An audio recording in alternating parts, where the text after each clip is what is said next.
మన ఉదయకాలంలో ఆరాధన సహాయకరంగా చదువుకున్న కీబోర్డ్ ఏంటంటే భక్తి ఆయన న్యాయవిధులను బట్టి కృతజ్ఞతాస్థితులు చెల్లించటకు మనం ఏం చేయాలంటే మేలుకొని ఉండాలి. అంటే పగలని లేదు, రాత్రి అని లేదు. దేవుని పిల్లలకి ఆయనకి కృతజ్ఞతాస్థితులు చెల్లించడానికి, ఆయన్ని ఆరాధించడానికి, ఆయన్ని కనపరచడానికి, ఆయన్ని కృపను జ్ఞాపకం చేసుకోవడానికి, ఆయన వాత్సల్యతను దయాదాక్షిణ్యాలను జ్ఞాపకం చేసుకోవడానికి పగలే కాదు, రాత్రి సమయంలో అర్ధరాత్రి వేళ అర్ధరాత్రి వేళ నేను మేలుకున్నవాడు. మేలుకున్నప్పుడు అర్ధరాత్రి వేళ వేరే ఆలోచన కలిగించట్లేదు కీర్తనకారుడు. ఆయన చేస్తుంటున్న పని ఏంటంటే అర్ధరాత్రి వెలుగు రాగానే అర్ధరాత్రి కూడా నాకు ఈ జీవం ఇచ్చాడు అనేది గుర్తు చేసుకుంటూ ఆయనకి తన పడకలో కృతజ్ఞతాస్థుతులు చెల్లిస్తూ ఉంటున్నాడు. అంటే రాత్రి వేళ ఆయన కృతజ్ఞతాస్థుతులు చెల్లించేవాడైతే ఇంకా పగటి కాల సమయంలో ఈ యొక్క దైనందిన జీవితంలో ప్రభువు చేసే గొప్ప మేలులు, యెహోవా తనకి కాపరిగా జీవిస్తూ కాపాడుతుంటున్న అన్ని పరిస్థితుల్లో ఆయన ఎలాగ కృతజ్ఞతాస్థుతులు చెల్లిస్తుంటున్నాడు అనేది కూడా మనం జ్ఞాపకం చేసుకోవచ్చు కదా. ఆయన దినానికి 3 సార్లు ఆయన దేవుని సన్నిధిలో వేడుకునేవాడు. 7 సార్లు ఆయన్ని ధ్యానించేవాడు. ఇలాగ కీర్తనకారులు దేవుని భక్తుల గురించి మనం జ్ఞాపకం చేసుకుంటూ ఉంటే మన జీవితాల్లో కూడా మనం కూడా రక్షించబడిన మనం కూడా ఒక ఆదివారం ప్రభు సన్నిధిలో ఆయన చెప్పిన ఆజ్ఞ మేరకు ఆయన శరీర రక్తాల్లో పాల్పొందడానికి జ్ఞాపకం చేసుకోవటం మాత్రమే కాదు, కానీ మన దైనందిన జీవితంలో ఆయనకి కృతజ్ఞత కలిగిన వారంగా నడుచుకోవాలి, నిలవాలి, వాక్యంలో కాపాడబడాలి, నిలిచి ఉండాలని అంటాడు. దాని తర్వాత 63 అంటాడు, భయభక్తులు గలవారికి అందరికీ ఉపదేశం అనుసరించి వారికి నేను చెలికాండును అని అంటున్నాడు. అంటే ఇక్కడ చెలికాండు అంటే స్నేహితుడు, అంటే భయభక్తులు కలిగిన వారికి, అంటే దేవుని పిల్లలకి, దేవుని యొక్క రక్తదానంలో కడగబడిన దేవుని జనాంగంతో సహవాసం చేసేవారుగా మనం ఉండాలి, ఫెలోషిప్ కలిగి ఉండాలి. అంటే అందరం చెలికాండు అంటే స్నేహితులుగా, అంటే ఒక యూనిటీగా, ఒక ఐక్యత కలిగిన వారంగా మనం ఉండాలి అనే విషయాన్ని 63వ చరణంలో గుర్తు చేస్తా ఉంటున్నాడు. భయభక్తులు గలవారగా మనందరం కూడా సహవాసపు అనుభవం కలిగి జీవించాలా అంటాం. నమ్మిన మనం ఒంటరిగా జీవించడం కాదు, దేవుడికి దూరంగా ఉండటం కాదు. మనం ఆయన్ని రాత్రి వేళ లేచి లేకపోతే పగటి వేళ ఒంటరి జీవితంలో కృతజ్ఞతాస్తుతులు చెల్లించడం మాత్రమే కాదు, కానీ ఆయన నమ్మిన పిల్లలతో కలిసి మనము సహవాసం కలిగిన వారంగా మనం జీవించాలి. అంత మాత్రమే కాదు, 64వ చరణం అంటే యెహోవా భూమి నీ కృపతో నిండి ఉన్నది, నీ కృపలో మాకు బోధించును. భూమి నీ కృపతో నిండి ఉన్నది, భూమి నీ కృపతో నిండి ఉన్నది. పాత నిబంధనలో కృపగాంతగా దేవుని యొక్క ఉగ్రత లేకపోతే దేవుని యొక్క పౌరుషం కలిగిన దేవుడిగా మనకి చూస్తూ ఉంటున్నాం, కానీ దేవుని యొక్క కృప ఆ దినాల్లో కూడా పాపం చేసిన వారి మీద, అవిధేయత కలిగిన ఇశ్రాయేలీయుల మీద ఆయన కృప చూపించిన దేవుడు. కానీ మన ప్రభు అయిన యేసుక్రీస్తు భూమి మీదకి వచ్చిన తర్వాత 2026 సంవత్సరాల క్రితం ఆయన మామూలుగా భూమి మీదకి వచ్చి భూమి అంతటిని తన కృపతో నింపివేసేసాడు. అందుకనే మన యొక్క అవిధేయత బలహీనతల్లో కూడా మనల్ని కాపాడుతూ ఉంటున్నాడు. 1వ శతాబ్దంలో ఆ యొక్క అననీయ సప్పీరాలు కదా, వాళ్ళని వాళ్ళు చేసిన పని వాటిలన్నింటినీ మనం గుర్తు చేసుకుంటే ఎంత కఠినమైన తీర్పును దేవుడు ఉంచాడు. కానీ దాని తర్వాత ఆయన కృప మన మీద ఆయన చూపిస్తుంటున్న దానిని బట్టి మనం ఈ దినాన జీవిస్తూ ఉంటున్నాం. మనం ఆయన కృపలో జీవిస్తూ ఉంటున్నాం. కృప కలిగిన దేవునికి మనం స్తుతులు చెల్లించేవారుగా ఉండాలి. ఆయన కనపరిచేవారుగా ఉండాలి. ఈ 8 చరణాలు 2 చరణాలు మనల్ని మనం ఎలాగ సెల్ఫ్ దీంట్లో చేసుకోవాలనే దాన్ని 59వ చరణంలో అలానే 61వ చరణంలో మనం చూస్తే, నా మార్గములు పరిశీలన చేసుకుంటుంది, నీ శాసనముల తట్టు మరలుకుంటుని అన్నట్టు 59. ఆయన మార్గముల తట్టు మనం ఏం చేయాలంట? మనం పరిశీలన చేసుకోవాలి. ఆయన శాసనముల తట్టు మనం మరలాలి అన్నట్టు.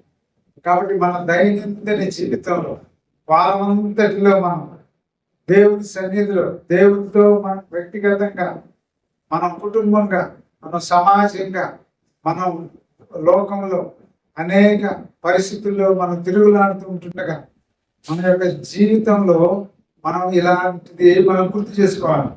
నా మార్గములు పరిశీలన చేసుకుంటుంది, ఈ వారమంతట్లో నా మార్గాలు పరిశీలన చేసుకుంటుంది, నీ శాస్త్రముల తట్టు మరలుకుంటుంది. 61లో, భక్తిహీనుల పాశములు నన్ను చుట్టుకొని అన్నాను, నీ ధర్మశాస్త్రము నేను మరువలేదు అని అన్నా. భక్తిహీనులు చుట్టుకొని ఉన్నా కూడా, అంటే మన చుట్టూ కూడా ఎక్కడ కూడా పరిశుద్ధత, పవిత్రత, మనకి కంఫర్ట్ జోన్ అనేది దేవుడి నమ్మిన పిల్లలకు దొరకదు. మన చుట్టూ భయంకరమైన అవరోధాలు, భయంకరమైన పరిస్థితులు మన చుట్టూ ఉంటాయి. అందుకని అంటాడు, మరణ పాశములు నన్ను చుట్టుకొని ఉన్నాను, నీవు నన్ను కాపాడుకుంటున్నావు అని దేవునికి మొరపెట్టినావు. కీర్తనకారులాగా ఇక్కడ కూడా కీర్తనకారులు, భక్తిహీనులు వారు నన్ను చుట్టుకొని ఉన్నాను, నీ ధర్మశాస్త్రము నేను మరువలేదు. మన జీవితంలో మనం మరిచేవారంగా ఉండకూడదు. ఇలాంటి జీవితం అంతా మన వారం అంతట్లో మనం జీవించి మనం ఇలాగ నడుచుకొని ఇలాగ ఆయన వాక్యంలో నిలిచి ఉండి దాని తర్వాత ఇలాగ సాహసం కలిగి ఉండటానికి, ఆయనకి కృతజ్ఞతాస్తుతులు చెల్లించడానికి వ్యక్తిగతంగా మన యొక్క దైనందిన జీవితంలో మాత్రమే కాదు, కానీ సమాజంగా సమాసంగా చేరి ఆయన ఆరాధించే వారంగా, ఆయన చేసిన బలియాగాన్ని మనం గుర్తు చేసుకునేవారుగా ఉంటాం. మనకిచ్చిన యోగ్యత ఏంటి, మన నూతన నిబంధనలో ప్రభు మనకి అనేది మనం గుర్తు చేసుకుంటే ఒక 2 వచనాలు మనం గుర్తు చేసుకొని ప్రభు బలలో మనం పాల్గొందాం. రోమీయులకు రాసిన పత్రిక 4వ అధ్యాయం 25వ వచనం చివరి భాగంలో మనం చూస్తే,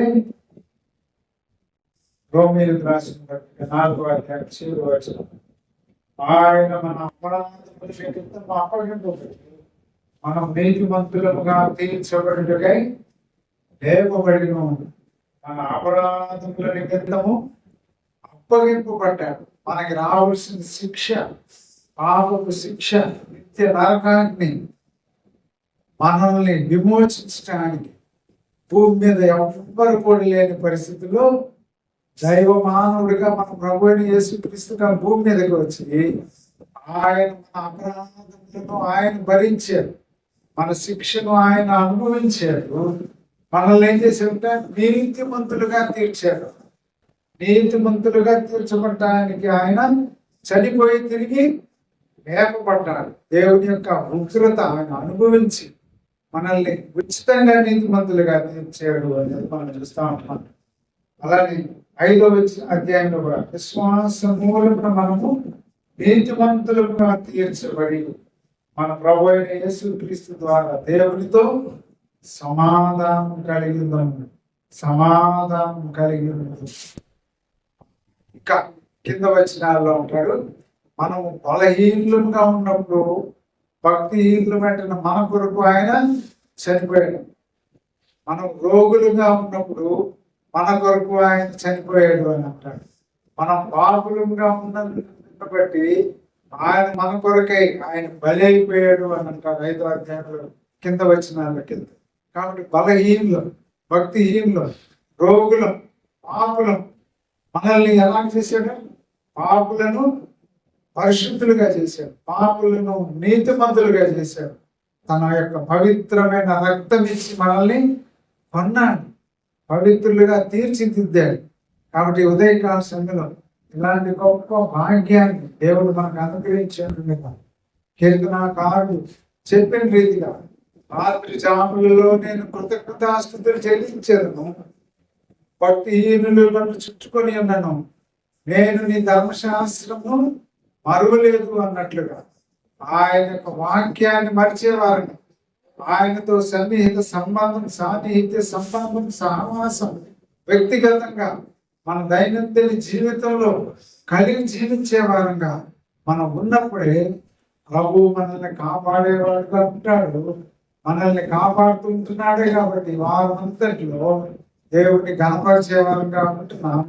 అంత మాత్రమే కాదు, ఉదయకాల సమయంలో ప్రభువు మనకు అనుగ్రహించిన గొప్ప రక్షణ భాగ్యాన్ని బట్టి, నీతి మత్వాన్ని బట్టి, పరిశుద్ధతను బట్టి, అపరాధ జీవితం పాపపు జీవితాన్ని ఇచ్చి మనల్ని విమోచించి నీతిమంతులుగా చేసిన మన ప్రభువుని, ఆయన ఇచ్చిన ఆజ్ఞ మేర ఆయన పునరుద్ధాన దినమందు ప్రభువుని మనం స్తుతించి ఆయన కనపరుస్తుంటున్నాడు.